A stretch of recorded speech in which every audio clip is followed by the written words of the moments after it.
Thanks to all the subscribers. Please like, subscribe, and comment. Special thanks for getting me to 1,000. Really appreciate it. The new goal is 2,500. Let's make it happen. With that out of the way, let's get into it. Jailhouse slashings, weapons and drug smuggling inside correctional facilities, attempted murder, social media-driven jewelry heists. These were among the charges laid out in indictments against 29 people suspected of being members or associates of the Macbala Bloods, one of the oldest and most influential street gangs in New York City that is particularly powerful within the city's jail system. The Macbala Bloods operated an enterprise of violence emanating from Rikers Island, the Bronx District Attorney Darcel Clark said in announcing the charges. According to the government, the Mac Ballad smuggling operation was intricate and expansive operation that moved information and contraband among city jails and an upstate prison. The network shuttled scalpel blades into lockups and organized the sale of crack cocaine and Suboxone strips, which are prescribed to treat opioid addiction, but were sold for $100 each inside a maximum security prison in Pine City, New York, according to the indictments. 30 of the scalpel blades, which Ms. Clark called tiny instruments of terror, were intercepted by the authorities during the year-long investigation by the police department, the Department of Corrections, and the Department of Investigation. This case exemplifies what the NYPD will do to dismantle the gangs that continue to drive violence on our streets, said Deputy Chief Timothy McCormick, head of the Bronx Detective Bureau. The investigation involved wiretaps and close monitoring of social media that targeted a highly coordinated group of gang members believed to be at the heart of both drug sales and violence on and off Rikers Island. Outside city jails, gang members sold crack cocaine at multiple locations in the Bronx and counterfeited large denomination currency, the indictments charge. About half of the 29 defendants were arrested during a sweep by law enforcement officials, and 6 of the suspects were already in custody. Some of the charges included in the 7 indictments were linked to violent infighting among the Macbala Bloods and a slashing attack on a member of a rival gang, the Trinitarios, that left an 8-inch facial gash. Investigators said they were also able to thwart an attempted killing in Harlem that stemmed from an affront against the mother of a jailed gang member. The gang also used social media to target victims, instructing a woman to interact online with men and women who conspicuously displayed valuable jewelry on Instagram, according to the indictments. 2 gang members were documented discussing plans to lure potential victims to hotels and restaurants where they could be robbed. These operations cannot work without the cooperation of the jailers. In a 2022 case, 2 city correction officers smuggled contraband cell phones and drugs like K2 and marijuana to Bloods gang members on Rikers Island in exchange for thousands of dollars in bribes, federal prosecutors said.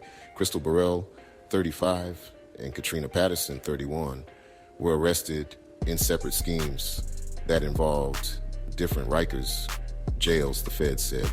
Between October 2020 and March 2021, prosecutors said Patterson meticulously planned drop-offs of contraband and received more than $30,000 from Imani Matthews, 25, and Ashley Medina, 24, 2 girlfriends of Michael Ross, who was being held at Rikers on criminal weapon possession charges. In one instance, Patterson snuck in to Ross what she said were 4 black joints in 1 paper, insisting to Matthews that it better be wrapped so many times I don't want to smell it, prosecutors said. On November 10th, 2020, investigators discovered nearly 50 grams of marijuana in Ross's cell at the Robert N. Devoren Center on Rikers, as well as a contraband cell phone, the Fed said. Ross was sent to solitary confinement, while Patterson was sent into a panic. Call me, I gotta see you ASAP. Did he destroy the phone? They found the phone in Mad Weed. They have the phone. I hope he deleted everything, Patterson wrote in a message to Medina just 15 days after the bust in Ross's cell. Patterson was itching to get back to her side gig smuggling contraband, prosecutors said. Tell him tomorrow if he's ready to get back to business, let me know. she wrote to Matthews in a text message on November 25th. Matthews and Medina paid Patterson through Cash App, and Patterson was caught on video smuggling in bags of what prosecutors say was narcotics to inmates associated with Ross, the Fed said. Burrell was more obvious in her 2021 smuggling scheme to Terry Hines, 28, another Bloods gang member, prosecutors said. The 6-year veteran of the Department of Correction smuggled Hines 2 cell phones, one of which once belonged to her, the feds allege. Burrell is also accused of helping Hines distribute narcotics while he was jailed at the Anna M. Cross Center. When Burrell was interviewed by investigators, she eventually admitted to smuggling Hines a phone, but said she did so only when she was threatened with a weapon, prosecutors said. Burrell had a romantic relationship with the inmate, prosecutors added. Matthews, Medina, Ross, and Hines are also charged with bribery conspiracy in the case. All 6 defendants face up to 5 years in prison.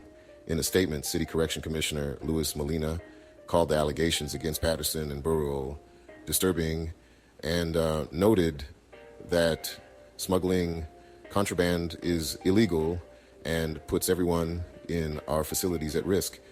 If these officers are found guilty, they will be terminated and their shield numbers will never be worn again, Molina said. On November 21st, 2023, former New York City Correction Officer Crystal Burrell was sentenced by United States District Judge Kyoe Matsumoto to 29 months imprisonment for accepting nearly $10,000 in bribe payments in exchange for smuggling contraband into Rikers Island. She is currently 37 years old. She is located at FCI Aliceville. Her release date is April 17th, 2025. Former New York City Correction Officer Katrina Patterson was sentenced by United States District Judge Carol B. Amon to 1 year and a day in prison for accepting more than $34,000 in bribe payments in exchange for smuggling contraband into Rikers Island. She was released January 31st, 2024. Although there are convictions in this matter, I must stress that an indictment is not evidence of guilt. Charges are only allegations, and each defendant is presumed innocent unless and until proven guilty beyond a reasonable doubt. Thank you for watching. Please subscribe. Blessings, Luke 17, verses 3-4. If your brother sins, rebuke him, and if he repents, forgive him.